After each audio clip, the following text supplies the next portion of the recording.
This story happened about 5 years ago in a fairly small town in Illinois. I was 26 years old at the time. My husband and I were looking to rent a small house. We needed a place bigger than our one bedroom, one that would accommodate us and two of his cousins. They would be staying with us for an extended vacation from another country. I went to look at a set of attached houses and was joined on my tour by another older woman.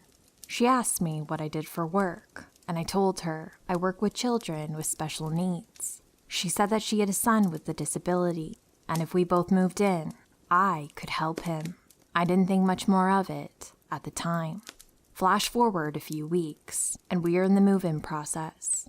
The houses occur in groups of 4, with 2 groups on the left side of the street and 2 on the right, a total of 16 houses. The road is basically a dead end.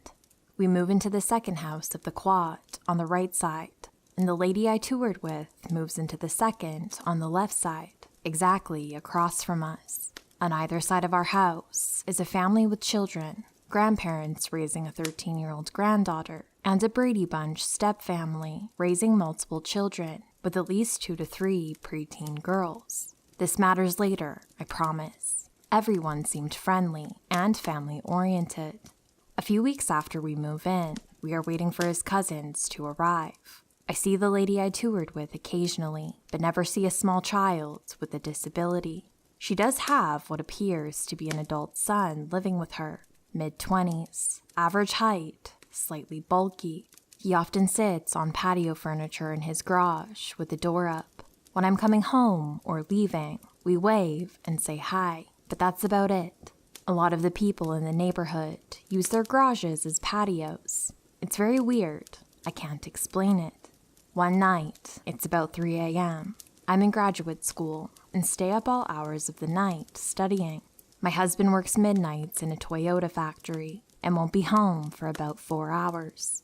I had just laid down about 20 minutes before, but was not asleep yet. It was going to suck at 6:30, but 4 hours a night was the norm then. All of a sudden, I hear a loud knock at the door. I go answer it. There's no peephole, but about 2 feet away is an oversized set of windows that looks into the living room. They're covered with blinds, and peeking out is clearly noticed by the person at the door. I skip this and talk through the door.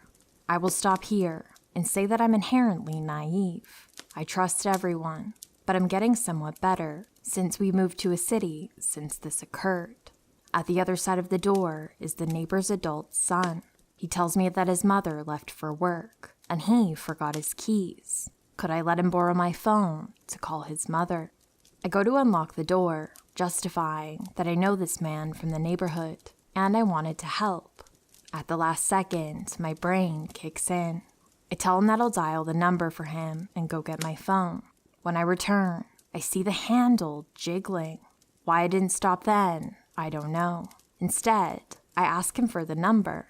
I still don't know why I didn't open the door. I am very naive, but also very thankful something stopped me. He rattles off a bunch of numbers. The area code wasn't right, and it wasn't enough for a telephone number. I asked him to repeat it, thinking maybe I misheard. He says, "Oh, that's okay. My mom just pulled up." Remember, his house is parallel to mine. I look out the window, and no one has arrived. The garage door isn't up. No cars in the driveway. No lights are on. He walks over and walks directly into the home from the front door. After taking a few deep breaths, I try to decide if I should call 911 or if maybe I'm being paranoid. Somehow, maybe I missed his mom's arrival. It wasn't possible, but I didn't want to think about the alternative. However, at that moment, a police car pulled up, lights on. The couple on the left side of this man's house is a young lesbian couple who, coincidentally, work with my husband. They come out to meet the police. I also go out, thinking I can at least ask him to follow up once whatever he was called for was resolved. Turns out, the man had tried to open their door and walk in. Because they also work midnights, but had a day off, they also kept late hours. They were watching TV, heard him, and called the cops. I tell the police my story and go back to bed. I figure I'm overreacting because he didn't ask me to make a statement or otherwise record my issue. More of a, "I'll check this all out, little ladies," thing.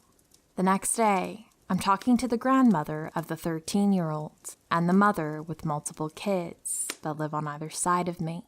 Apparently, he watched their daughters playing outside and even asked one of them to come over and sit on his lap in the garage.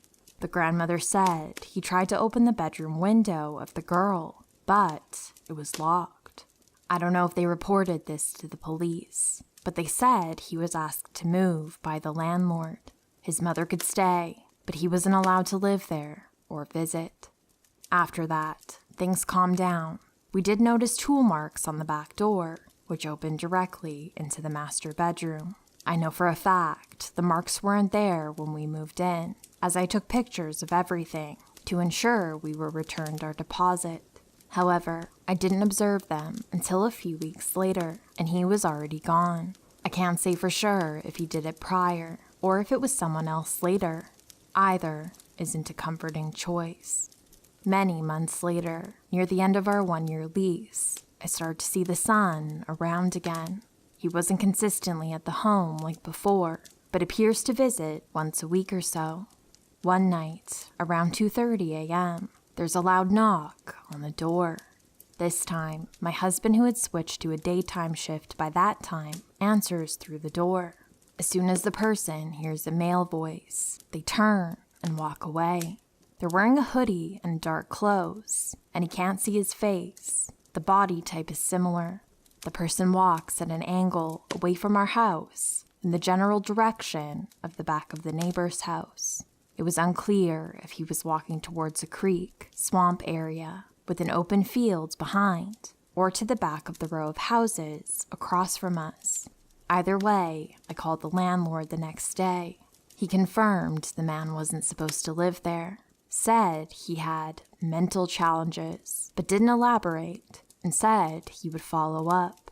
We never saw him again, and luckily moved across the country a few weeks later. So, mentally challenged neighbor, who I think is probably a pedophile. Let's not meet again.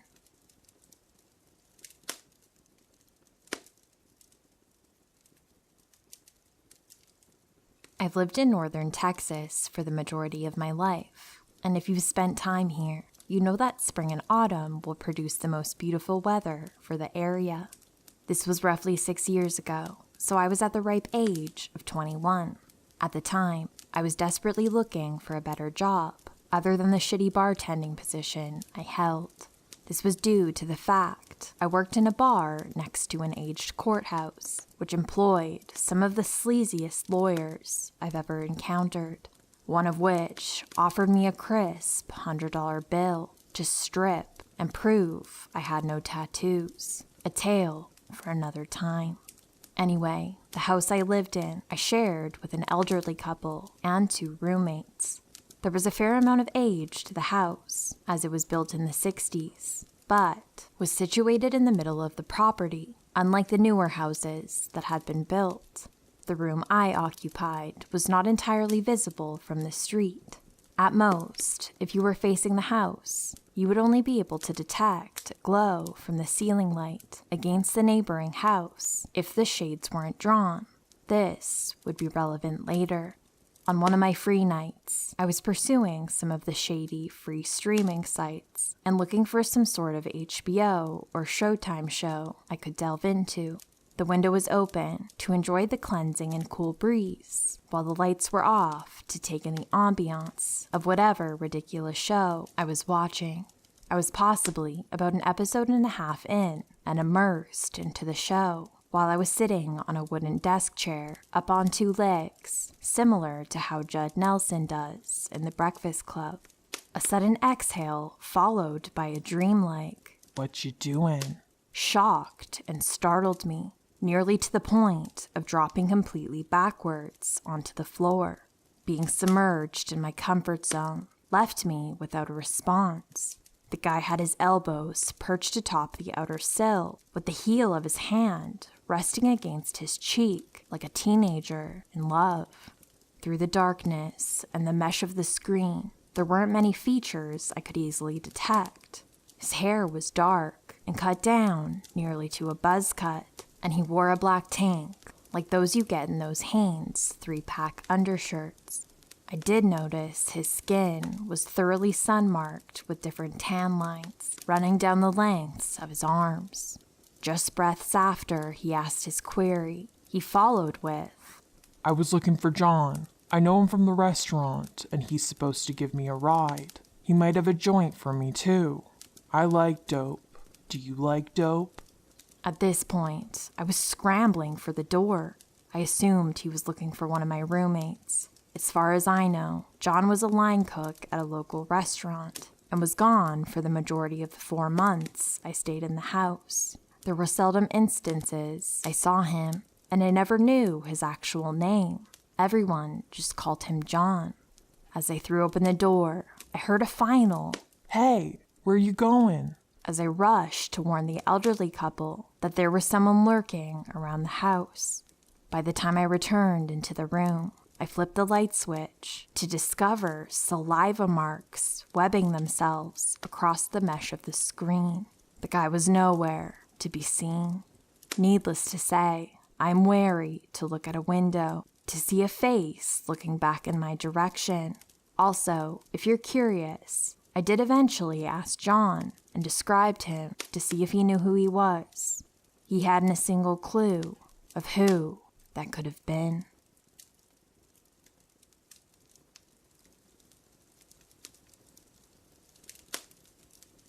I was about 8 or 9 and lived in a small town in Alabama where everyone knows everyone.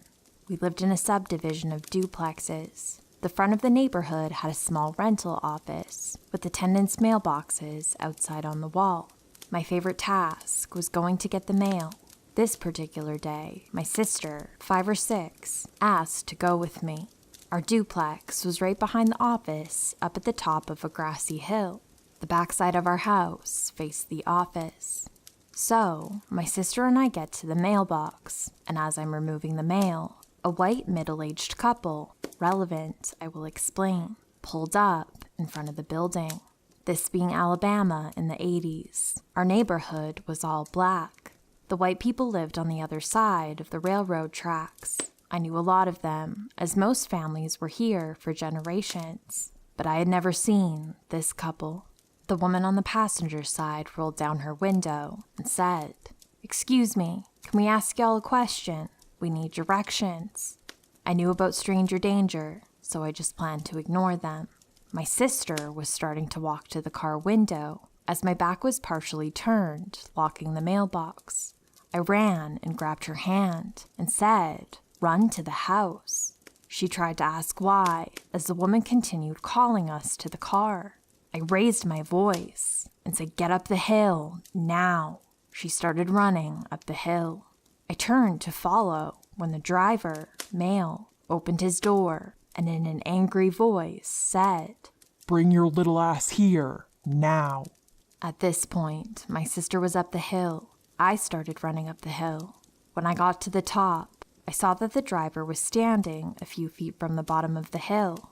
I started laughing and saying, "Ha ha, I beat you. You're too slow." I even stuck my tongue out. He turned and walked back to his car. My mother was not at home. I don't remember where she was at. I went into the house and stupidly never mentioned this incident until I was much older. I was around 15 or 16 when I remembered and understood the actual danger I had been in. My mother was shaking when I finally told her.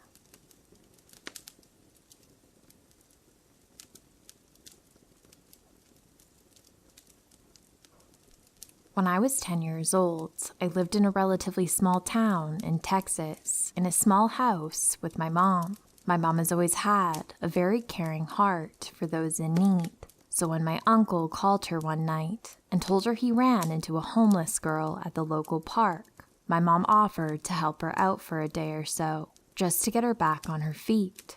When the girl arrived at my house, she said her name was Laura. Laura told us she was 16 at the time. She seemed like a shy girl. When my mother asked what she was doing out on the streets, Laura told us she had been kicked out of her home by her mom because her mom had accused her of sleeping with her boyfriend. Laura told us that the allegation wasn't true. She told us her mother's boyfriend was the one who came on to her.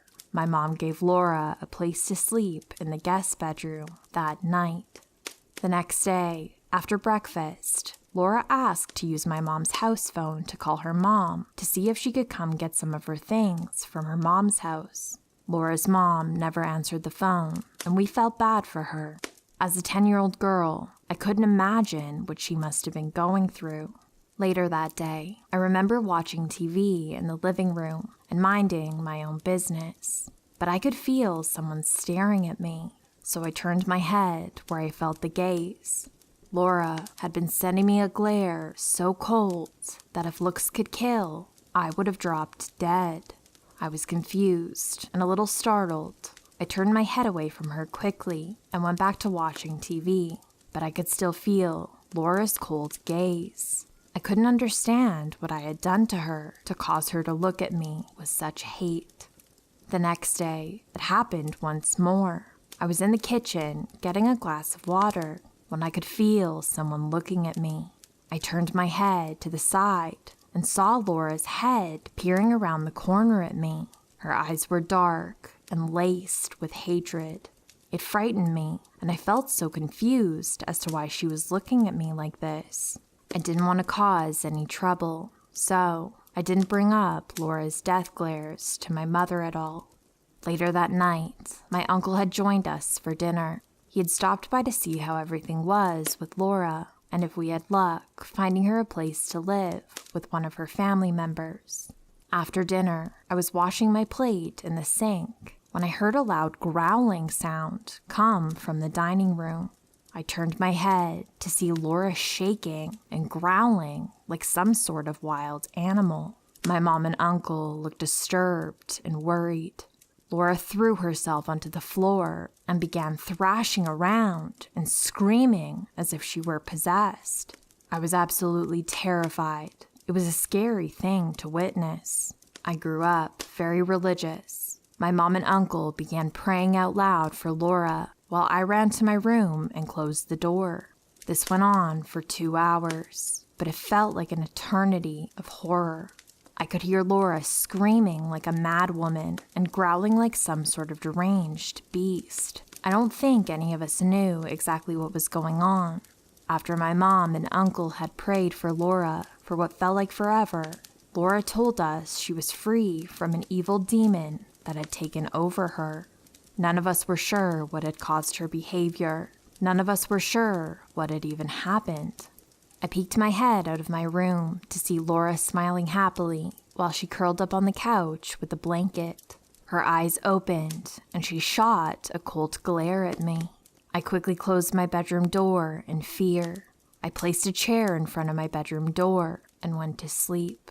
I woke up the next morning by my mom waking me up. She told me that she was taking me out to eat at my favorite restaurant. When I asked her if Laura was going, she gave me a serious expression and spoke. "Your uncle's going to take Laura back to her mom's house. He slept on the couch last night after what happened. He and I were talking when the two of you had gone to sleep, and we pieced together that Laura made the entire performance up last night. She is not stable, and we think she's dangerous." As I heard my mother say those words, relief washed over me. I got dressed and went to the car to go to the restaurant with my mom. When we got to the car, we saw Laura and my uncle getting into his truck with her. Laura looked angry. Her expression was of a child when you don't give them what they want. She got into my uncle's car and they drove away. I'm 22 now, and I've never forgotten about this horrific incident that happened in my life years ago. After that day, I never saw Laura or heard anything else about her, ever again.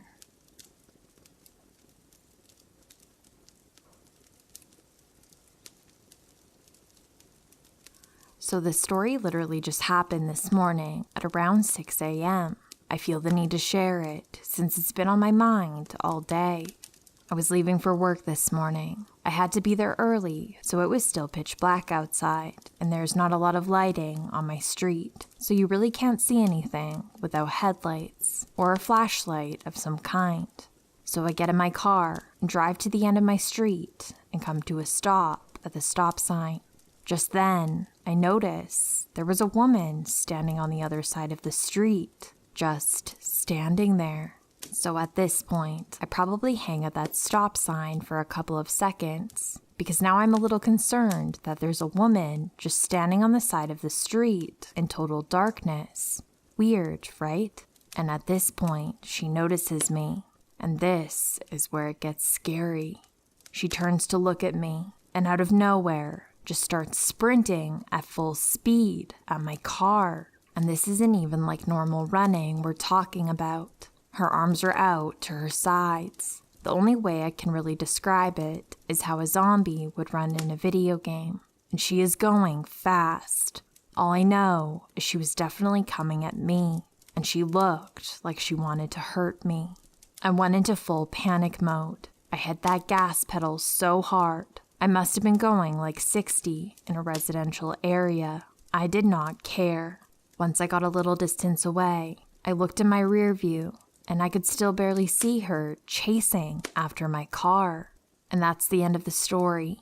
She was going fast, but of course she couldn't keep up with my car, and I got away. But man, what a terrifying way to start the day. I have no idea who this lady was, or what her intentions were. All I know is, I'm afraid.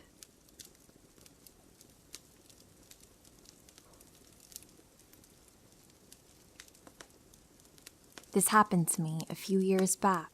I live in a suburban neighborhood that borders a large park, part of which is public and the rest is a closed-off reservoir.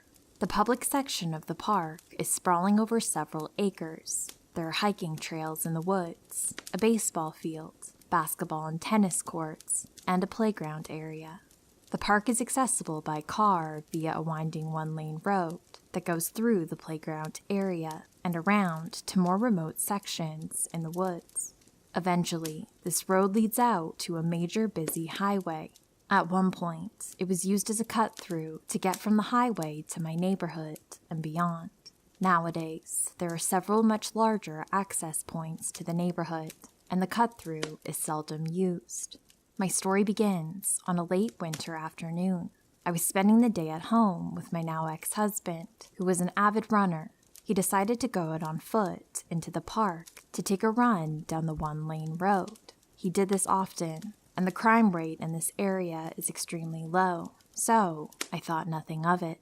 After about an hour or so, he comes back, all sweaty. I asked him how the run went, and his time per mile, etc. He tells me he was slower than usual that day and just wasn't feeling very well during the run. As he's heading to the shower to rinse off, he casually says, "Oh, I heard this dog whimpering in the woods when I was running." I'm a bleeding heart for wounded animals and asked him for more specifics. He said that he had not gone to look for the whimpering dog because the noise had stopped shortly after it started. He then said the last thing we need is another pet and went off to shower. I sat there for a bit, looking at my 3 dogs laying on the floor and lazily pawing at each other. After a few moments, I couldn't stand it anymore, so I laced up some tennis shoes, grabbed some treats, and headed to my car. My husband was just getting out of the shower by then, and I told him I was going to go look for the dog. He said I was crazy, but didn't try to stop me, nor did he want to go back out with me. By now, daylight was fast fading, and it was close to 5:30 p.m. The spot he'd heard the whimpering was about 2 minutes from our house. I drove over and pulled my car into the shoulder so as not to block the lane. I got out and started calling for the dog. "Here, doggy," and other similar phrases to see if it would start whimpering again or come out to greet me. I heard nothing, so after a minute or so, I decided to venture out into the woods. The woods in this area of the park are not too dense. with trees spaced at least 8 to 10 feet apart on average, and the forest floor was blanketed with fallen leaves. Every step I made was a loud crunch. I'd stop, call out, and be still for a bit, and then slowly move further into the woods. I thought I could hear a dog whimper once or twice, but it always happened as I was calling out, so I couldn't be sure. The further I walked, the less light there was, and the more dense the trees became. I had brought my cell phone, but this one didn't have a flashlight app at the time. I'd been out there walking, calling, and stopping for about 20 minutes when I came upon a small clearing. I've always been fascinated by the occult, but all the stories I'd read did not prepare me for what I saw in that clearing. The first thing that caught my eye was this formation of sticks laid out on the ground. The sticks were all of the same size and formed a small circle. Inside the circle, there were 3 more sticks, propped up in a tripod formation in the center. On the top of the tripod was a small doll's head with the eyes missing from their sockets. I immediately had this, oh fuck, moment where I realized that I was a woman alone in the woods at dusk with no form of protection on me and in a spot where I clearly was not meant to be. I froze in place as I surveyed the surroundings. To make myself less scared, I called out again softly this time. "Come here, puppy." There were small bones in a pile at the far edge of the clearing. A bush to my left had several more gouged-eyed doll's heads hanging from the branches. It was not windy that day, but I swear I heard the rustling of leaves that last time I called out for the lost dog. As I scanned the perimeter from left to right, my eyes suddenly fixed for a split second across the clearing on something in the trees. There, about 8 to 10 feet back in the bushes, was a man's face. I kept my eyes moving because something told me not to let him know I'd seen him by staring or reacting in any way.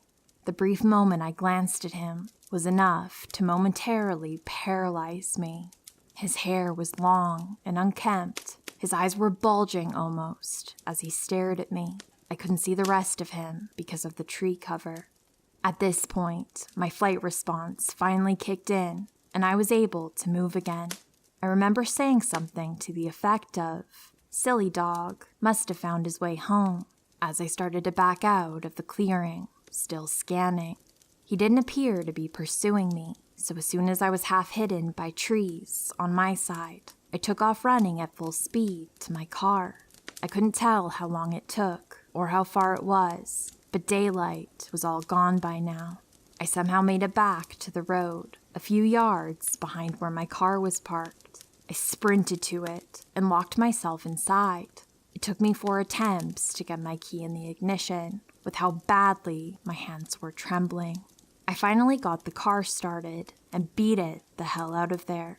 Took the long way home to my house by going out to the main highway and entering my neighborhood through another well-traveled intersection. As soon as I was home, I called the police to report what I'd seen.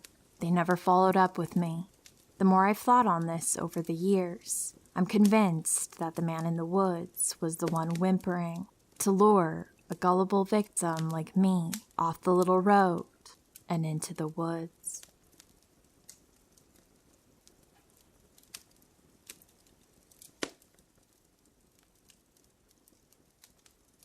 So this was a few years back, and I was walking home from a friend's house after hanging out at hers after school. It was around 9:30 p.m. in summer, so the sun had, for the most part, set. It was relatively dark, but still bright enough where I could make out the things around me. I was stoned and was walking very slowly down the road to my house, which was only about a 20-minute walk away from my friend's. Majority of my walk was spent on a straight, quiet suburban street that was very familiar to me, as I'd done this walk plenty of times before. After maybe 5 minutes of walking, I noticed the first and only car to drive past. It was an old, beat-up, white Honda, which I didn't take much notice to until another few minutes passed, and it drove past again. Still, I wasn't concerned and continued about my walk, admiring the cracks in the pavement or doing whatever else a stoned 14-year-old does on a walk. Another minute passes, and this car drives past again, this time more slowly, and I feel my stomach drop. I couldn't make out who was inside, but I knew something was off. I've always been very timid, so I try to convince myself it's just paranoia and that I was just being dramatic, until it drives past again about 2 minutes later and parked maybe 10 feet in front of me. As I approached the car, I kept my head down, but I hear a, "Hey there." and sure enough, I look up, and there was a rough-looking man who, you could just tell from appearance alone that he smelled like stale cigarettes and body odor, sitting in the driver's seat, smiling at me. The lack of teeth and dirty shirt this man had on gave me a horrible vibe, so I just gave a little smile back and continued walking. I look up, and I notice he's driving alongside me, and he asks if I had directions to the closest gas station. I stopped and pointed in the general direction and told him where to go and that it was less than a 5-minute drive away, when out of nowhere, he just started to laugh. I kind of just stared in confusion and fear as he squinted his eyes at me like he was trying to get a better look at my face. Then he said, "I'll take a guess, but I think I can tell from those eyes that you've been smoking pot, little miss." I kind of just laughed and tried to walk away when he said, "Come back."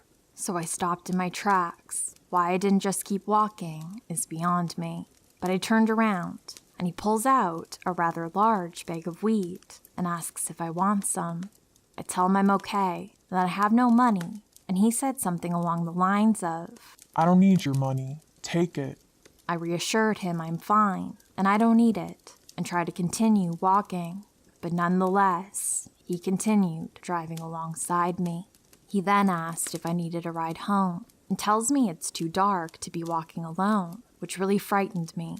He continued trying to coerce me into his car, and I became more and more unsettled. I began to look for the closest house with a light on, and after finding one, I tell him, "This is my house. Good night," and walked up some stranger's driveway and walked straight into their home. There was a middle-aged couple sitting in the living room, and they looked extremely shocked and equally angry, and I just start to sob out of shock and relief and apologize profusely. I explained to them what just happened, and the very kind lady assured me I did the right thing and gave me a ride home. Looking back, I probably should have knocked, but I was scared, under the influence, and still a child, and the homeowners were very understanding. Still, one of the scariest things that has happened to me, but I'm so glad I trusted my gut and got away from the man whose intention seemed anything but pure. I still consider myself lucky that I got away.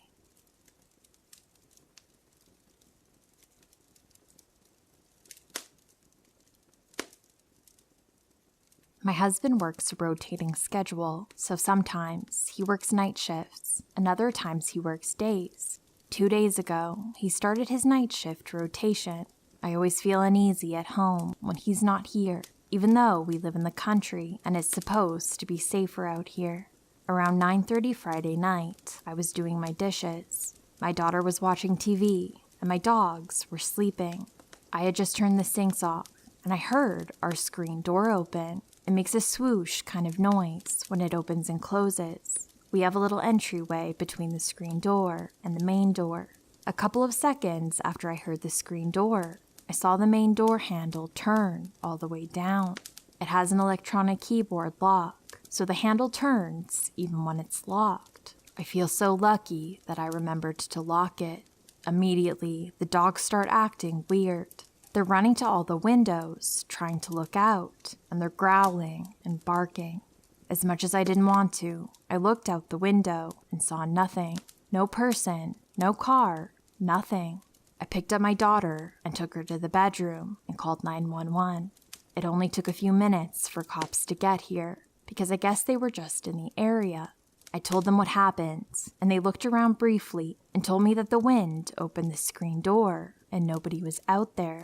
Whatever. I live in the woods. The person was probably standing 100 feet away, watching them half-ass their search. I haven't felt safe here since. I've even started locking the screen door. It's not like the house looked empty. All the lights were on, and the TV was playing a show. I can't even describe the deep down fear I felt when I saw the door handle turn. I'm glad the dogs are very vocal and scary sounding. I think it deterred the person from trying any harder to get in.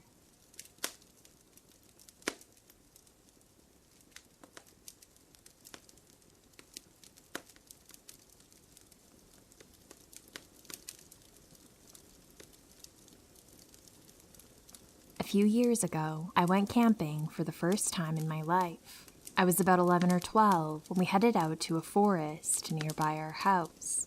We were in Poland for the holidays, as every year, and right next to our house was a huge forest. So, one day we decided to take out my mom's old tent she still had from like the 90s, and just stay for a night or two in between some wildlife. Good thing. The place we chose to sleep at was only about 20, maybe 30 minutes away from the house. Bad thing, there were a lot, and I mean a lot of wolves, foxes, and boars out in that forest, and honestly, I kind of regretted going there in the first place. We set everything up at around 6 p.m., and my sister and I set up the campfire. My dad chopped down a smaller tree earlier with his oak axe, important for a later part of the story, and by now it had dried out enough to catch fire. We sat around it for quite some time, probably around 4 hours, until it was dark, so we decided to just head to sleep then. My 2 sisters and I are on one end of the tent, and my parents on the other. It was probably just the fear of getting eaten alive by some wolves, or homesickness, but I couldn't sleep at all. I heard my dad tell my mom that he was going out into the forest to get some wood for the morning, while it was still fairly dry, or it would have soaked up all the dew by then. The thought of not having my dad around made it even worse for me to even close my eyes for a second. I'm not too good at telling what time it is by just staring at the sky or trying to figure out how long it's been, so I'll just say it was around 12 or 1 in the morning. I was actually falling asleep when I heard some rattling outside the tent. My first thought, wolf.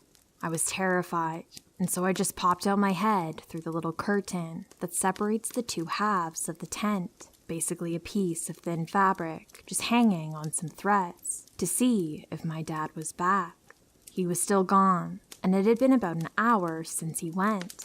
I lay back down and just tried to fall asleep, but when I turned myself on my side, I saw this faint human shadow outside the tent. I froze and let out a teeny squeak. The person seemed to be holding some sort of axe, shovel-type thing in its hand, and so I thought it might have just been my dad back. The shadow walked towards the entrance of the tent and just stood there at the zipped-up door for maybe 30 seconds. I began to wonder why he wasn't just coming inside. The person finally ran off into the forest, but it dropped the axe. You could hear the footsteps fade in the distance and a thump just appear along the way. Maybe a minute or so later, I hear my dad walking back from the opposite side of the forest and enter the tent, all tired and just fell asleep. Seemed kind of sketchy and fishy and scary to me, but it was so late, I couldn't even think anymore, and I somehow fell asleep. The next morning, I woke up after my dad dropped his phone on his face, letting out an ouch. I peeped through the curtain at him, and he just smiled back while rubbing his nose. I needed some fresh air because I was feeling a bit sick, maybe from the nerves in the morning or homesickness. I couldn't really tell. Both of us got out of the tent and walked around for a while. We circled around the campsite for about 10 minutes until we came back to our tent. That's when I noticed something that ran chills down my back. A few meters from the tent, in the corner of my eye, I managed to catch a glimpse of something red. It took me a second to realize I actually saw something, and when I turned my head to see what it was a red and black rubber axe. It was not there before. I knew it wasn't my dad's, because his was by the pile of wood he collected that night.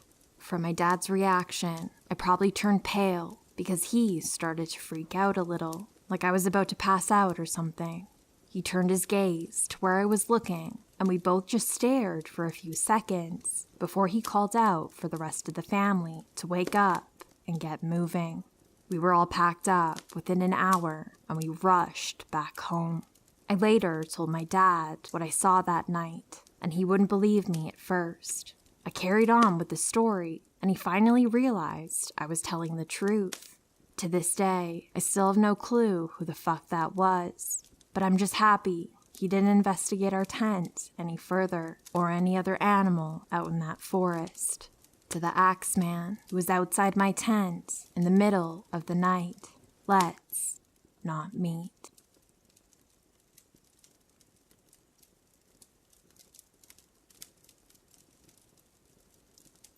My family has a hunting cabin in the Allegheny National Forest of Pennsylvania. My grandpa, who worked at a steel mill in Pittsburgh, bought the land in the 70s whenever the real estate agents used to go to the mills and post ads for huge plots of land that the steel workers would break up and all get their own plots for dirt cheap, then help each other build their camps. Allegedly, there was a gravesite found on the property that my grandpa bought.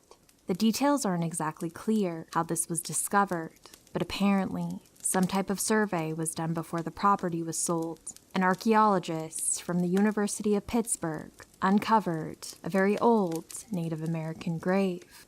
They excavated the grave, but the pit, by that point, now just a depression in the ground, was still there. This was on my grandpa's property, about 200 yards from the cabin. Of course, I don't know that any of this is true, but the depression was, and as far as I know, is still there, and that was the story we were all told. Of course, when I was a kid, my cousins and I used to do very dumb and disrespectful things, like go back to the site in the middle of the night and dare each other to lay down in it. I probably was about 10 years old when this happened in the early 90s. My dad swears he doesn't remember it, but my cousin I keep in touch with clearly also remembers it. We were sitting around the campfire, roasting hot dogs and marshmallows, talking, that type of thing. Obviously, there was no alcohol on my part, as I was like 10, and my dad didn't drink. I remember my dad shushing everybody, and my older cousins and my dad were talking about seeing somebody in the woods. My dad is telling everybody to be quiet and shines a flashlight into the woods. We don't see anybody. We go back to our business, and one of my cousins shouts out, "There he is again." By shielding the light from the fire, you can see a wispy grayish human figure walking through the woods slowly, like prowling, like he's trying not to make any noise. He was walking from our left, as if he came from behind the cabin, and was crossing the wood line along our left, and then across the front of the yard, just along the trees, but probably 50 yards or so from us, taking a wide turn to avoid us. Nobody said a word. My dad and one of my cousins both shined flashlights several times, but he would disappear. You could only see him in the dark, and after your eyes adjusted. At some point, he walked into the field of view where the fire was between us and him, and we never saw him again. The creepy part is, the direction he was walking was towards the gravesite. We had never seen this before, and never saw it again. I probably spent a week every summer at that camp until I was about 20. Family drama and weirdness after my grandpa died kind of ruined the camp for us, and I haven't been back. Needless to say, we didn't mess with the grave again after this.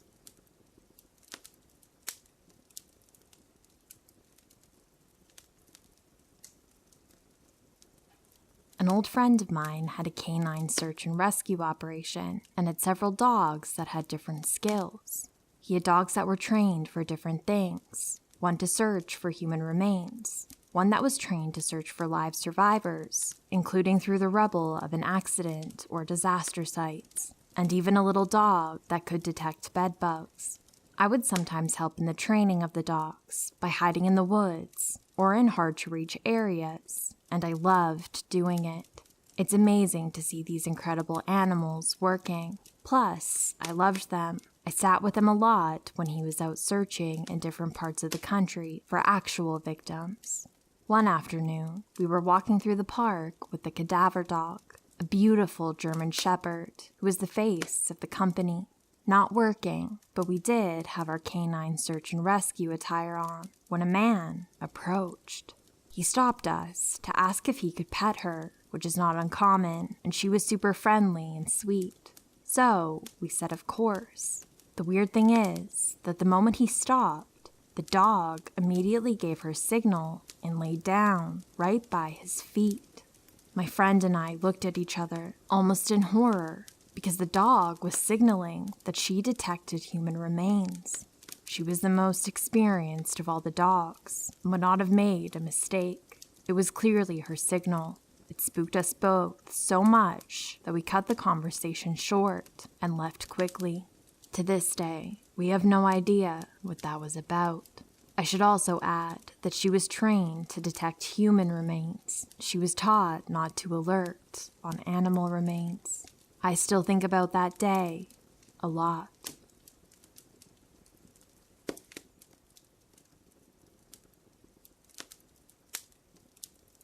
One Saturday, when I was around 13, my uncle came around with his girlfriend and my 2 younger cousins. Our other 2 cousins were staying at the flat for the weekend, and a further younger female cousin had asked Mom if she could also stay. This was a regular occurrence for us kids. The weekends and school holidays were free for all, a constant stream of kids staying at one place or another, making makeshift beds with beanbags and floor cushions, or just crashing out on the floor with sleeping bags. My mom and aunties all used to joke that during the holidays their homes turned into regular old doss house. Apart from my 5 cousins and I, my friend Jay was there. He too was at our flat every weekend, and his parents knew he would be okay. Mom had the reputation for being cool, yet very strict. We all hung out together, had a sandwich and drink, and played on the Sega. Then, Mom and my uncle's partner said we should all go for a walk. Everyone thought it was a great idea, so the 10 of us set out. The 3 adults decided that we should go to Donkey Woods, which is a bit of green wild land, owned by the council, much like Heathland.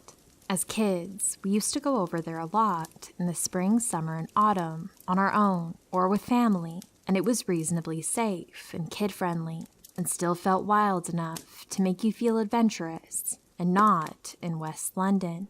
We all walked the half a mile down the road from the flats to Donkey Woods, where we walked along the river until we got further into the woods. And while Mom, my uncle, and his partner all sat down to have a cigarette, us 7 kids went exploring. As I've mentioned before, we all knew Donkey Woods really well and were totally at ease and comfortable over there, so we weren't expecting anything unusual or creepy at all. For us, it was just another mid-August, late Saturday afternoon, and we were just messing around. My cousin T, my friend Jay, and I were all talking, and suddenly the other 4 kids came running up. They hadn't been too far away, just slightly further down the river. They were all out of breath and looked a little rattled. The 4 of them told us that they had seen something weird in one of the small clearings. They wouldn't tell us, just said, "You have to come see." We all thought it was just a major wind-up, but when we got to the clearing, our mood changed quickly, not to fear, more like a sense of unsettling apprehension. In the middle of the clearing, there were 3 small tents in a rough triangle, and in the middle of these tents was a small, still smoldering fire, and around the edges of the clearing were several small dead birds. Sparrows, I think. The whole scene was very unnatural and eerie, and I felt a distinct drop in the temperature. most likely my imagination, but still quite evident. Now, the rough sleepers of the area did use Donkey Woods as a base, but not in that particular place of the woods, as it was too close to the main road, and the homeless people avoided harassment and abuse from certain unpleasant individuals by going further into the woods to prevent any kind of confrontation. The homeless people who lived near Donkey Woods also didn't use tents. They would make a shelter from pieces of wood and plastic sheeting, and Donkey Woods isn't a place where people go camping recreationally, so we felt there was something very strange about the scene in this clearing. I told the 4 younger ones to go and get the adults. While they were gone, me, Jay, and T didn't move. T, who was, and still is, tough as nails, was completely colorless. You couldn't see her freckles at all. I didn't even move my wheelchair around the area, as I normally would have, and Jay just kept saying, "What the actual fuck?" When the adults came back with the other kids, they were clearly unnerved by the odd scene, just as much as we were, and it was soon agreed by everyone that we should leave the clearing and Donkey Woods immediately. The most creepy part of this incident was the next morning. My uncle went to see my other uncle, and together they went over to Donkey Woods to look around more. They went to the clearing, but there was nothing there, not even marks on the ground from the tent poles, no sign of the fire, and no tiny, dead birds.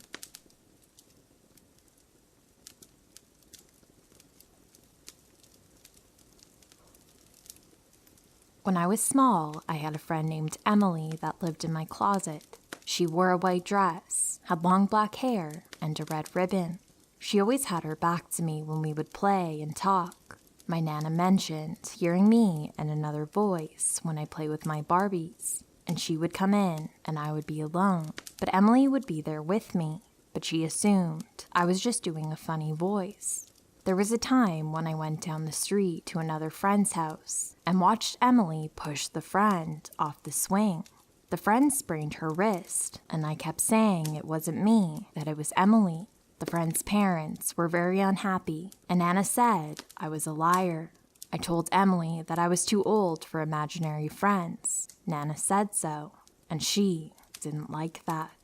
I would wake up on multiple occasions, being pulled out of my bed by something holding my ankle, and the foot of my bed faced the closet.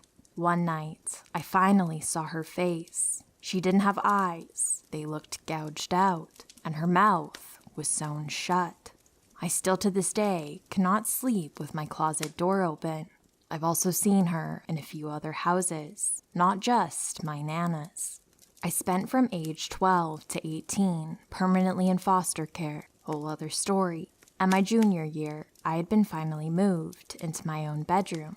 We were painting the walls, and for some reason, the closet walls too. There were no small children in the house. We were all middle and high school age. When I came home from school, I felt really sick walking into my room. On the mirror, it looked like someone had blown their breath onto it and wrote, "I can't eat." There were child-sized handprints inside my closet that were physically impossible compared to everyone else in the house. My foster mom also felt that something was wrong when she walked into my room, and being a devout Christian, she punished me by calling me a Satanist and took away all my non-Christian music and any clothes I owned that were black. No matter how much time I tried to clean the mirror, that spot never went away. I could breathe on that spot, and the words would still be there, so I covered that part of the mirror up with pictures. Over the rest of the time there, I would wake up occasionally with scratches all over me. She assumed I was doing it to myself, which always made me feel worse. Shortly before I graduated, her biological son, a sophomore at the time, was woken up to a girl in a white dress with long black hair and a red ribbon standing next to his bed. I'd never told anyone in the house what Emily looked like. I thankfully hadn't seen her since my early 20s, but the trauma still remains. I'm still afraid of the dark. I'm still afraid of closets. I'm pretty sure she wasn't a ghost, but something far worse, due to the fact she followed me through multiple houses throughout my younger years.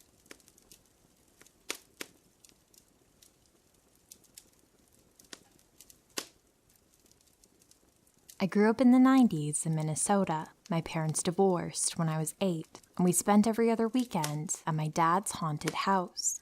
This house had every type of ghost you could think of. A shadow man in a trench coat and a brimmed hat. Another separate shadow figure that danced down the hallway. A man dressed to go fishing. A doppelganger of my father. 2 giggling little girl ghosts. And many other unseen entities.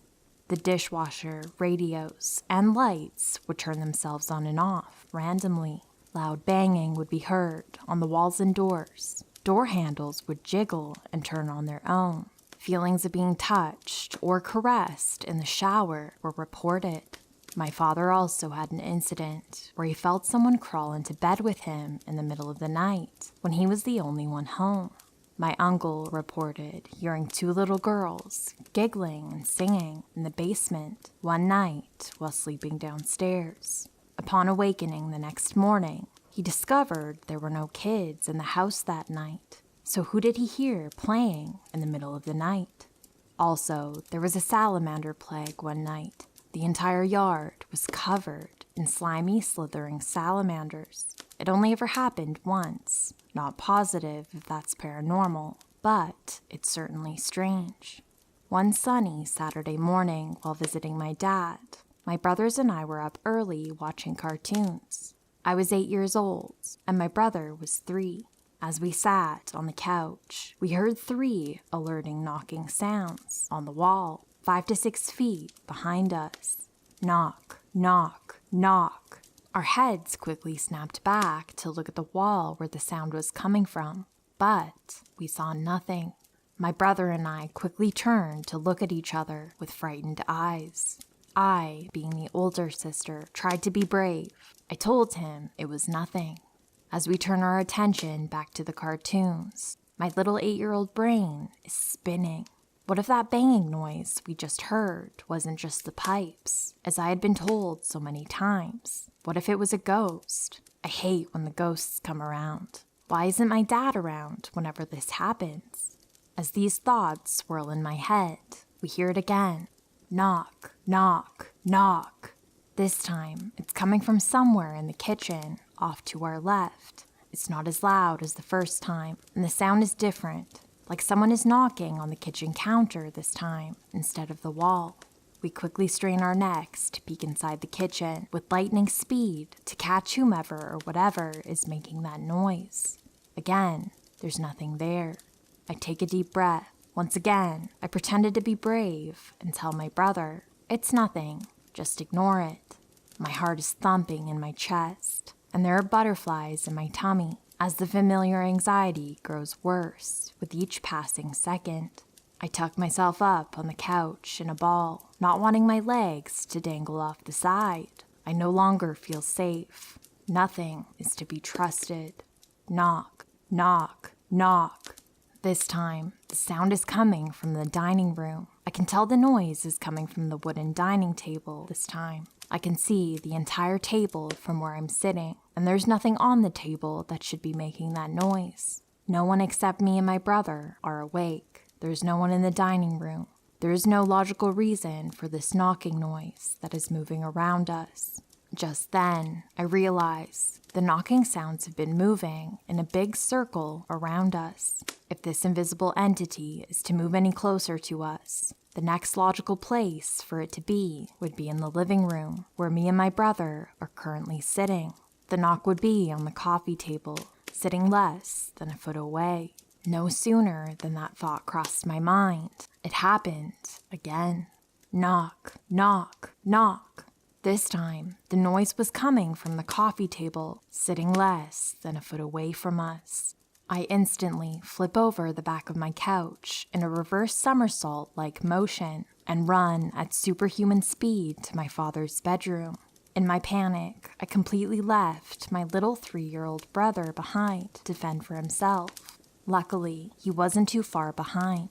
We sneak into our father's room and quietly lay on the floor. Our dad would have been super pissed if we woke him up early on a Saturday morning, even for a ghost. In our commotion, we wake up our 6-year-old sister, who is sleeping on our dad's floor. Us 3 kids always slept on his floor together when we were visiting. We also used the bathroom together. That's how terrified of the ghosts we were. So, we quietly whisper what just happened out in the living room to our sister. As we're telling her the story, something catches our eye. We can see a black shadow under this small space between the bottom of the door and the plush carpet.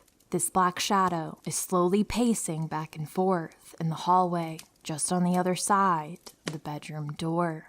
Back and forth, like the shadow is waiting for us. Unfortunately, I don't remember what happened after this point. Somehow the rest of the memory has been lost with time, but I know for sure we didn't open that door.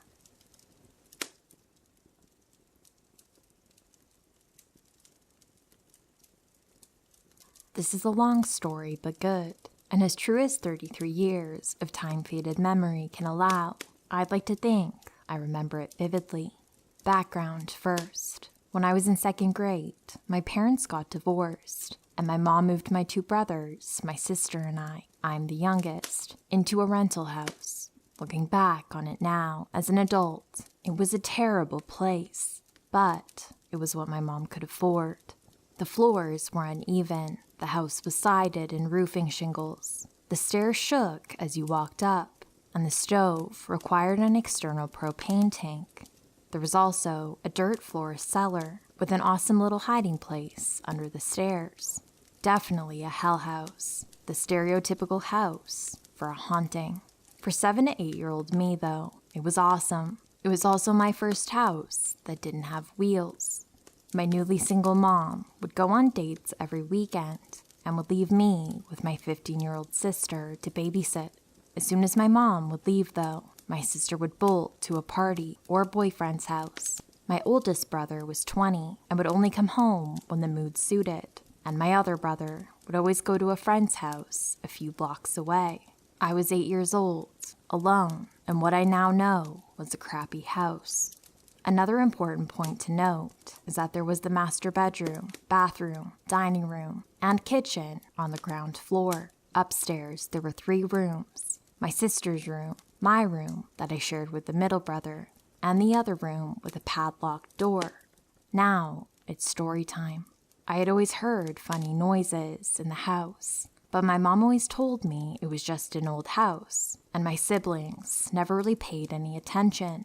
But one of these wonderful Friday or Saturday nights, I was alone in the house and watching TV. I heard footsteps coming down the stairs and a child's giggle. I look over at the stairs and there was nothing there. I hear more footsteps, nothing there. It's just an old house. More footsteps coming from the kitchen and down the stairs to the cellar. The noise stopped for a while and I settled down and just watched TV. About 15 minutes later, I hear someone running up the stairs and into the doorway leading into the living room, and they just stop. 8-year-old me is freaking out. So is 41-year-old me, remembering it. But that was it, at first. Fast forward a few weeks of horrified and ignored me, spending my Friday nights sitting by myself, while no one in the family could possibly be bothered to stay home with me. Something always happened, and I was always told it was just an old house, or I was imagining it. And then my imagination spoke to me. Hi, do you want to come play with me? I'm bored. I didn't see anyone there, and just thought my sister left her radio on or something. Let's play. I look back towards the dining room, and there's a little girl, about 7 or 8 herself, standing there. She looked vaguely like one of the kids that lived behind us. But before I could ask why she was in my house, she giggled and ran off and went straight upstairs. I ran after her. I bolted up the stairs and saw her at the top landing. As she ran off again, past my sister's door, past my door, around the top of the stairs, and into the third door, slamming it behind her. Remember what I said about the third door? It was padlocked shut. I ran downstairs, didn't stop to put on shoes, out the front door and around the back of the house to the detached garage and hid there until someone came home. I guess the mood suited him because my oldest brother came home. At first he was pissed at my mom and sister for leaving me home by myself, but finally asked me what happened. He didn't believe my story at first. Who would? Until he looked up at the window to that third room. The light was on. We stayed in the garage for a while until I was okay with going back inside, during which time my sister got home and she got one hell of an ass chewing. The three of us go inside and they leave me to sit in the living room while they investigate my story. I heard them messing with the padlock and then a loud crash, some stuff moving around, and then, oh, holy shit! Click of a light switch, slamming door, running footsteps down the stairs, and then I see my brother and sister sprinting towards me as they pick me up, and we all load up in my brother's car and drove to my grandparents' house 2 towns away. We told them the story, and then I heard what they found in the room. It was a lot of furniture and stuff, but my brother said he found a picture that looked just like the little girl I told him about, and my sister found a rug that was stained with what was just either red wine or blood. She didn't wait around to find out. They just grabbed me and booked it. I never had to step foot in that house again. Fast forward many years, about 20 years. I had just gotten out of the Marine Corps. I was working as a corrections officer in my home state and was helping with inmate files. I noticed a familiar address. It was that house. Here's the rest of the story as I know it.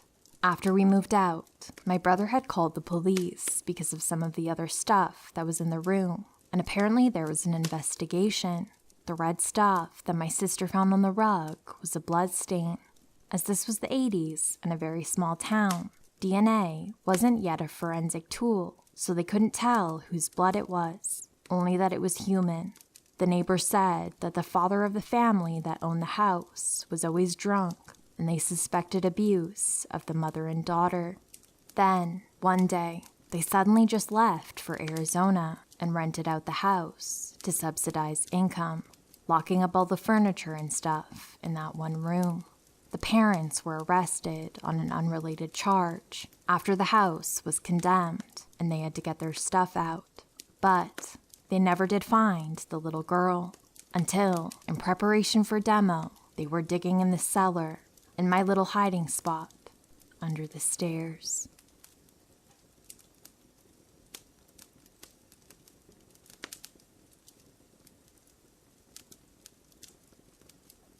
My husband and I purchased our home in July of 2015. It was a pre-sale, and from the contract portion to having the keys in our hands, it was about 5 to 6 months. We were dropping by a couple of times a week to check on the progress of the house. We met a few of the neighbors and familiarized ourselves with the area. Our house is the corner lot on a private road at the very end of the neighborhood. The entire neighborhood is a dead end, one way in, one way out. Prior to our house being there, it was a vacant lot, which means that people parked here, as we lived in the city and parking is regulated. It's dead quiet back there, and nothing ever happens. I'm the type of person who's very observant. My husband likes to say I'm the 80-year-old get off my lawn type at the ripe old age of 28. I've never been good with names though. Like I said, parking is regulated. So people parking on the side of the house, which parallels to the main road, isn't uncommon. It's all 2-hour parking. At the time, my husband was working 12-hour shifts and was carpooling, so he was being picked up at around 4 in the morning. He had just left, and I had heard a vehicle pull up shortly after, and I thought maybe he had forgotten something. So I peeked out of the window, and I see a truck parked along the side of our house, facing the wrong direction. This wasn't his ride, and I had never seen this truck out here before. I figured maybe they were picking someone up for work and left it at that. Over the next 45 minutes to an hour, they continued to sit there. Engine off, engine on, headlights off, headlights on. The truck was not in park, as I could see that their third brake light was on. It had also come and gone several times. If you're waiting for someone, why leave your engine on for an hour? Why drive back and forth? At this point, I was a little freaked out. It was approaching the time that I needed to leave for work, and I would have to drive right past this truck in order to leave the neighborhood. I didn't know what this person was doing, and I was afraid that maybe they were casing the houses in the neighborhood, ours specifically. I texted my husband, and he told me that it was weird, and if I was worried, I should just call 911. I didn't want to be dramatic, so I got ready and left. I left the living room light and the TV on, just in case. We have blinds over all of our windows, and there's no way to see in. As I leave, I see that the truck is no longer there. I'm relieved. As I'm almost at the end of the neighborhood, I see the truck in another driveway. Now I'm scared. What the fuck is this guy doing? As I drive past the truck, it turns around and heads back to our house. I thought, okay, if I'm gonna call, I at least need the license plate number. So I turn around and get what I thought was the make of the truck. It was a Mazda, and I thought it was a Ford, and license plate number, and peel out. I was so scared that I was physically shaking, and I stalled my car. As soon as I get out to the main road, I called 911 to report suspicious activity, gave the description, and said that I'd like to be contacted afterwards about the outcome. The police station is 2 streets down, so I knew it would be quick. About 15 minutes later, as I'm pulling into work, I get a phone call from a police officer. He asks if I know Mary. Nothing comes to mind. I'm bad with names to begin with, but I don't know a Mary. He asks if I'm familiar with the yellow house across the street. I say yes. He tells me that it's Mary's house, and the man in the truck is Mary's ex-boyfriend, and they've been broken up for 3 years. I believe I said, I'm sorry, but what the fuck is he doing there then? He was watching the house. He had been stalking her. She was not home at that time. The officer told him that his behavior was fucking creepy and not to ever show up again.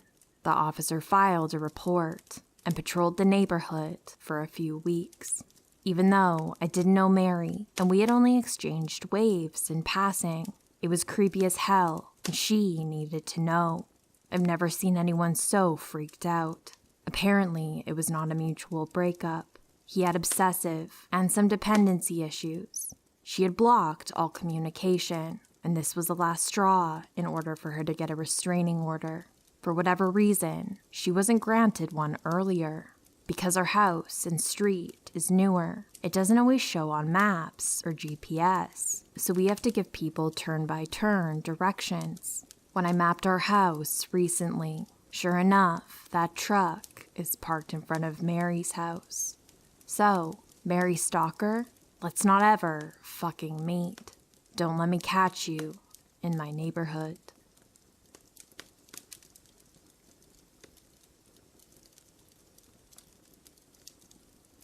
I worked at a store that was very close to my house, so I walked home every day.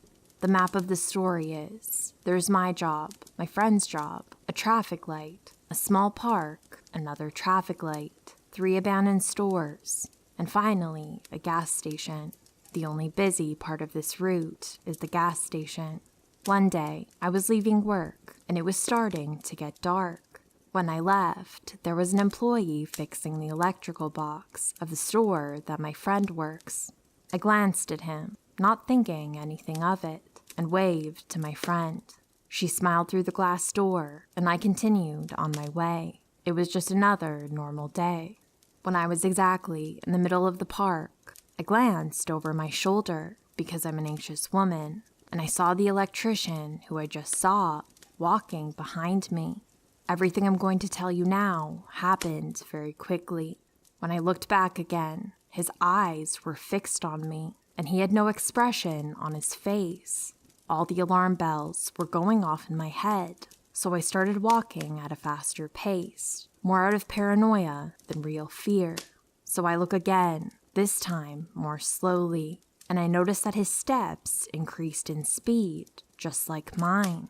His expression had also changed to anger and impatience, like a hunter frustrated because the little rabbit ran too fast.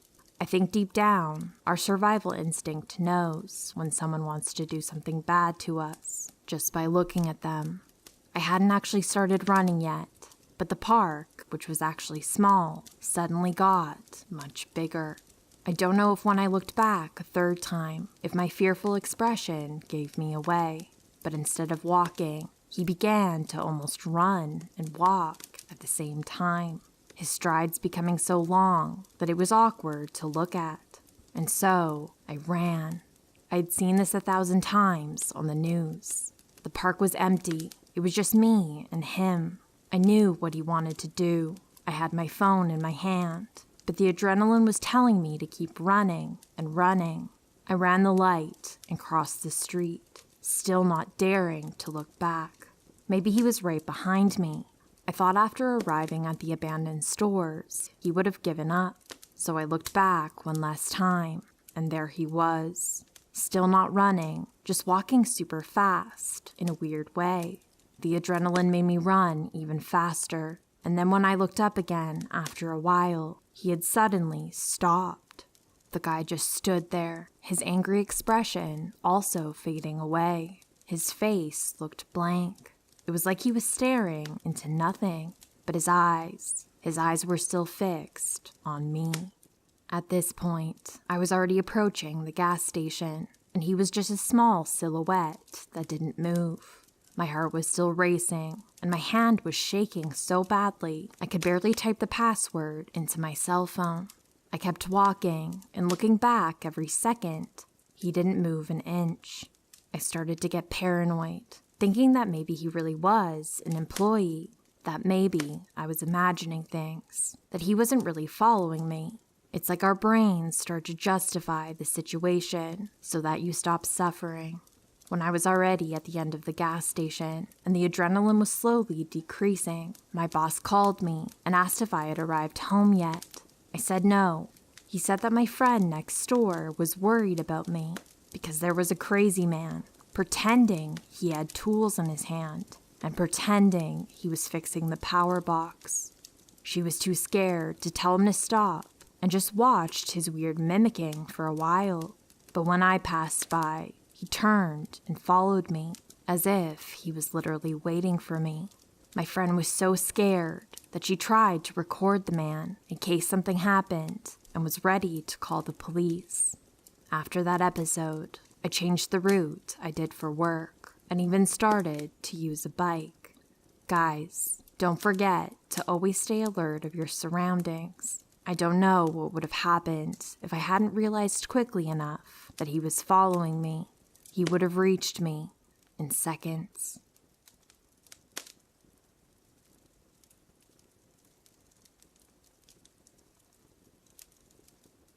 This happened about a decade ago. At the time, I was living with my mom in a pretty quiet town. The house we lived in had adjoining houses on either side of it. The back gardens of our neighboring houses adjoined our back garden, but there were fences fully separating each garden. There was no public access to any of the gardens, as they all had high fences. It was winter, and I had the house to myself, as my mom was out of town. Things had been fairly quiet and uneventful. This was a town where nothing really happened. I came home late this particular evening, as I'd gone to the gym after work. I went inside, put my gym bag down, and started walking upstairs. It was dark, but I noticed a light coming from upstairs. There was a kind of mini wall on our top floor. As I got past it, I saw the light was coming from my mom's room. I was puzzled at first. I had no reason to go into my mom's room, and no lights were on in the house when I left for work that morning. Furthermore, my mom wasn't due back for a couple of weeks, and there was no way she would have come back that early. As I got past the mini wall I saw that my mom's door was wide open and her room had been ransacked, with her belongings all over the floor. That's when I realized my house had been broken into. I had never experienced anything like this before. I couldn't think clearly, and I had no idea if anyone was still in the house. I quickly went downstairs, got out of the house, and locked the door behind me. Looking back, I think I was in a state of shock. I wasn't sure what to do next. For some reason, I called my cousin, even though he lived very far away, and there was no way he'd be able to come around. I told him what had happened, and he told me I should call the police. I asked him if he was sure, and he said yes. I called the police. I explained that my house had been broken into, and that I didn't know if anyone was still in there. 2 police officers, a man and a woman, arrived very quickly and proceeded to search my house while I waited outside. After a little while, they came back outside, and the lady officer told me they hadn't found anyone. We went inside, and they asked me if anything was missing. I had a look around, but the TV, DVD player, computer, and stereo were all still there. It looked like the burglar, or burglars, had gone straight to my mom's room. It turns out that whoever broke in somehow came through the back garden. We had a sliding metal and glass patio door at the back of the house, and the glass in it had been completely smashed. The police officers called for a CSI person to come and have a look at the crime scene. They also called for someone to come and board up the patio door. The CSI person found a footprint at the back garden and some fingerprints on the remaining glass. It was the early hours of the morning by the time everything had been sorted out. I had work later in the day, so I tried getting some sleep. However, I couldn't, as I was jolted awake each time I heard the floorboards creak. Years after it happened, my mom told me some of her jewelry had been stolen. Ultimately, they never caught the person or persons responsible.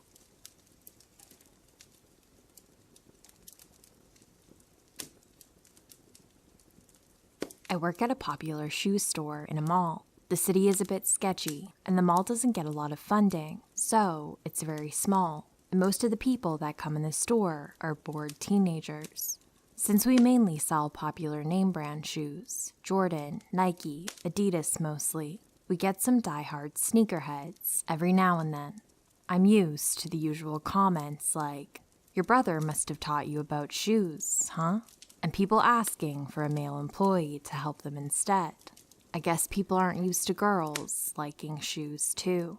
Anyway, when this guy came in with his kid, we were a little busy.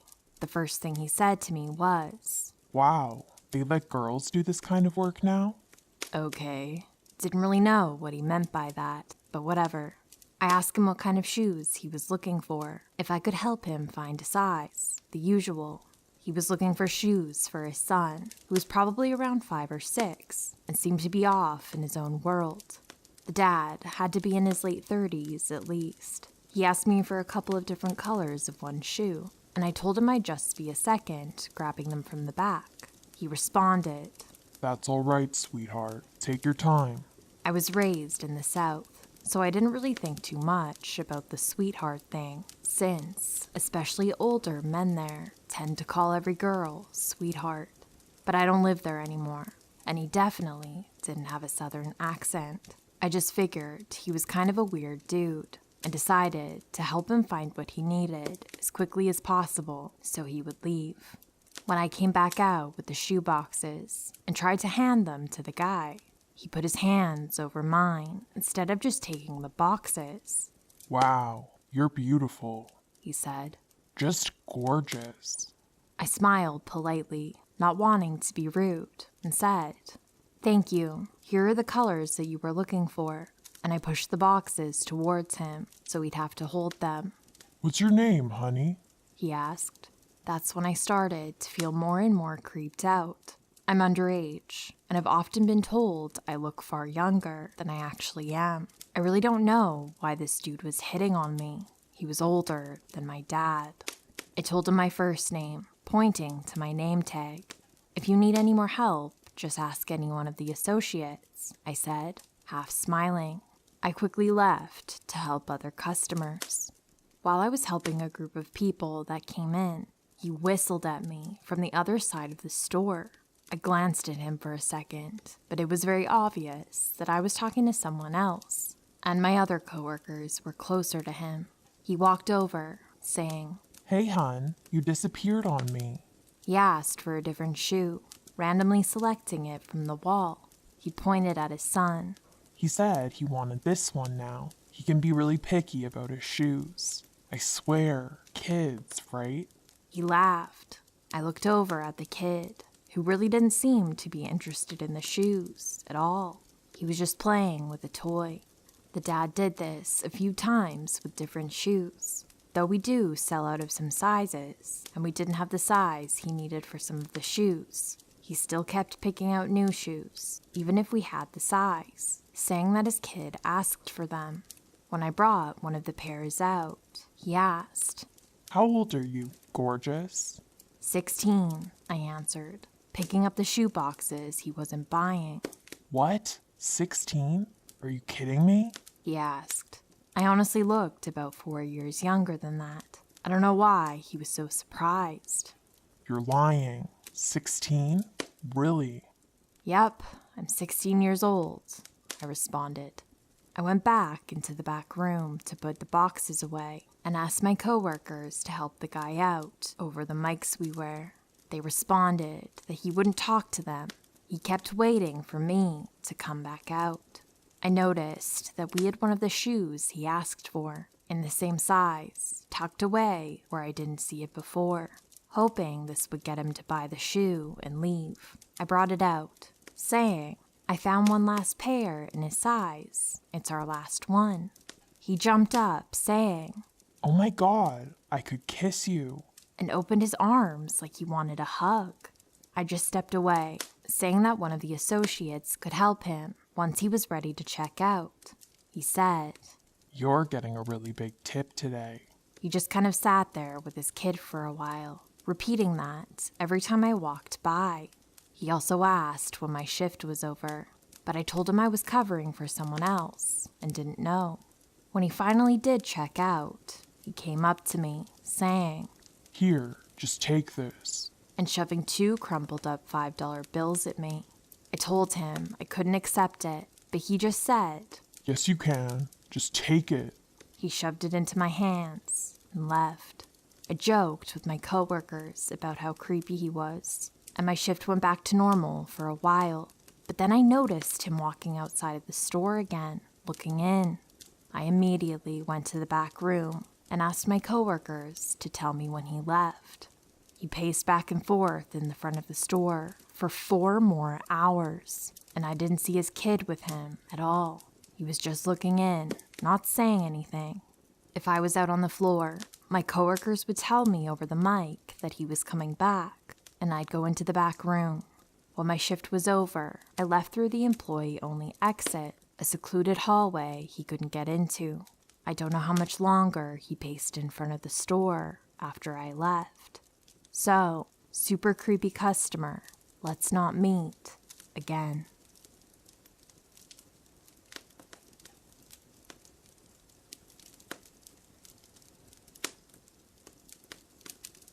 This happened when I was around 5 to 6 years old, but I remember everything like it happened yesterday. We had gone to a funeral of my mom's cousin to another town a couple hours out. We got to the house, and my mom went to see her aunt to give her condolences, and I followed, holding her hand. I guess during the hugging and crying, my mom let go of my hand, so I started looking for her hand, but not really looking up, just keeping my hand out for her to grab it while calling her. There were a lot of people, and the house was small, so I only could see people standing around me. A couple minutes later, I found her, or so I thought, because she took my hand and started walking towards the door to leave. I thought to myself as I was putting on my shoes, wow, we came such a long drive to be here for 5 minutes, which led me to look up at the lady holding my hand, and I instantly realized it wasn't my mom. They had both been wearing black coats, and I said, "Oh, you're not my mom," and snatched my hand back and ran towards the room I had lost my mom in. Honestly, at that age, I left it at that and just thought, oh, how funny, I held the wrong lady's hand while thinking it was my mom. I thought about this for almost 2 decades until one day it just hit me. That lady was taking me away. She knew I wasn't her daughter, and she took my hand and was leaving the house with me. If I hadn't looked up and had actually made it out the door, who knows what would have happened. It was creepy because she didn't say a word to me from beginning to end. And to this day, I have no idea who it was. But, creepy lady who tried to steal me during a funeral, please, let's not meet again.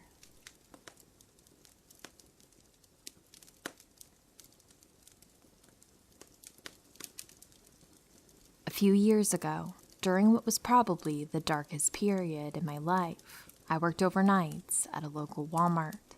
6 days a week, I would spend 9 p.m. to 7 a.m. stocking anything from fishing lures to makeup. I've never been in a more depressing environment. Everyone was really apathetic and too caught up in their own depressing lives to care about anything or anyone else. This included the managers. Walmarts have a generally weird vibe to them anyway, but this was a 24-hour supercenter in rural West Virginia, so you can imagine the characters, meth and opioid addicts mostly, that would show up throughout the night. We had no security guards, and from what I've come to understand, a lot of the cameras, especially in the parking lot, haven't worked properly in a while. Being one of the few young female overnight stalkers, I encountered my fair share of unwanted advances, but the one who took the cake was the guy who would show up every time I went outside for a smoke break, regardless of the time. 2 a.m., 4 a.m., 6 a.m., it didn't matter. Dude would appear around the corner and try to strike up a conversation within seconds of me stepping outside. It didn't matter what entrance I used, and there were 3. At first I assumed he worked there. Why else would anyone voluntarily lurk around a shitty Walmart all hours of the night? Pretty much everyone on that shift smoked during their 2 nightly 15-minute breaks, so it wasn't out of the question to think he was doing the same. Maybe the timing was just a coincidence, but no, I came to find out he didn't work there, even though he often wore a dark blue t-shirt, just like an overnight employee. I stopped going outside alone and would only venture outside with one of my guy friends, particularly one I've been friends with since middle school. Even their presence didn't deter him, and it kind of became a store-wide joke. I was weirded out, but not alarmed, until he started getting a little more aggressive. He'd ask me if I was seeing anyone, and would ask me out pretty much any chance he got. I was playing GTA 5 at the time, so I came up with a story about my scary long-distance boyfriend, Trevor, from North Carolina. Even then, he wasn't fazed. I was done feigning politeness. One night, when my main guy friend had called in sick, and the others were working on something on the opposite side of the store, I went outside with 2 older women in my area. After a few minutes, they went inside, and just as I was about to follow them, Walmart Creeper suddenly appeared. Pretty sure he'd been waiting around the corner, and insisted on me going to his car with him to see something, taking my hand in his. Not hard, but I was still pissed he'd touched me. I'm a generally angry person anyway, so I lost my shit, ripped my hand away, and sprinted inside. I reported him to the head manager that night and found out he had a cousin who worked in the back unloading trucks. Apparently, he liked to hang out with his cousin at work. The cousin apologized profusely and said he talked to him, but the management was a whole other level of shitty and didn't even say anything to the creeper, let alone ban him from the premises. I ended up quitting, specifically because of the horrible management, although it was over an entirely different situation. I found out through a friend that the guy who was still hanging out at the store every night and was still doing his creepy thing with other women. Tried like hell to learn my name and where I lived. He was apparently asking around about me for weeks after I left, before disappearing himself. I can't help but keep thinking about how those parking lot cameras haven't worked in such a long time, and if anyone would have cared enough to notice if I just disappeared on one of those long, tiring work nights.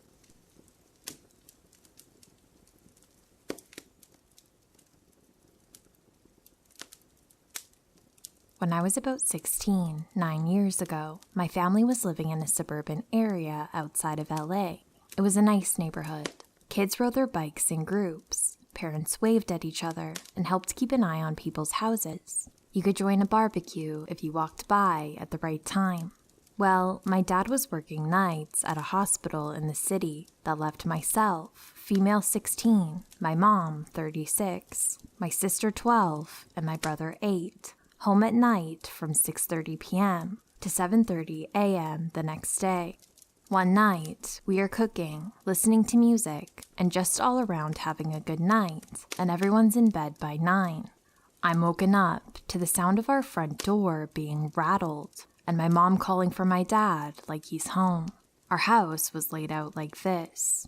There is a front door in a small entryway, and the right side wall, facing the door from the outside, was my brother's room. Myself and my sister were on the other side of him, and the doorway led into our dining room.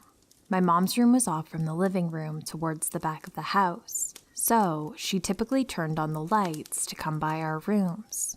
It wasn't all that uncommon for my dad to get let off a shift a few hours early and end up going home before 7. My front door was frosted glass in the middle that was clear enough we could see whoever was at the door. It was old and a little off, so typically you had to put a little force into opening the door, even if it's unlocked. This part my mom filled in. She had gotten up, also hearing the door, and thought my dad was home as I did. However, upon calling out for my dad to confirm and turning on the light switch, whoever it was at the door froze and noticeably jumped. She had still been walking closer to the door to open it, still half asleep, when she realized the man in the doorway was as tall as my dad, but had a full head of hair, as well as his outline not matching the familiar outline of my dad coming home in scrubs. This man was wider than my dad, and once he could see my mom in the doorway, he started not only turning the knob, but throwing himself against the frosted glass. Okay, back to what I know. I don't know what kept me from rolling over and going back to bed, but in the next few seconds, I heard my mom scream and sat up in time to hear her footsteps and see her as she disappeared into her bedroom to come back out with the revolver my dad had bought her for her birthday. At this point, I had rolled over and checked my cell phone quickly to see it was 1:30 in the morning, and I dialed 911 while my mom was pointing the gun at whoever was at the door, trying to force their way inside. "Stop or I'll shoot you. I'm on the phone with the police, and they're on their way. I will use force if you enter my home." My mom was screaming at the huge man at the door, who, after hearing her the second and third time, finally stepped back from the door and was just staring at our shapes from the other side of the frosted glass. After a moment's thought, he seemed to like his chances because he had stepped forward again and only ran once my mom pulled the pin back and repeated what she had been saying, adding that she might decide not to even wait for him to be inside. He ran off, as I mentioned, and I stayed on the phone with 911 as my mom stood at the doorway, her gun still in both hands, aimed at the door the way my dad had taught her to hold it just the weekend before when we'd all gone to the range. It was only a moment after the man had fled that 2 uniformed officers filled the doorway the man had just been in, and when they knocked, I realized, after she didn't respond to them identifying themselves, how terrified my mother was. Her voice shook as she told the officers that she had a weapon and that she wanted to hear their badge numbers before she opened the door so I could confirm with the dispatcher. Once they did, she opened the revolver and unloaded it, putting it on the table and crying as I opened the door for the police.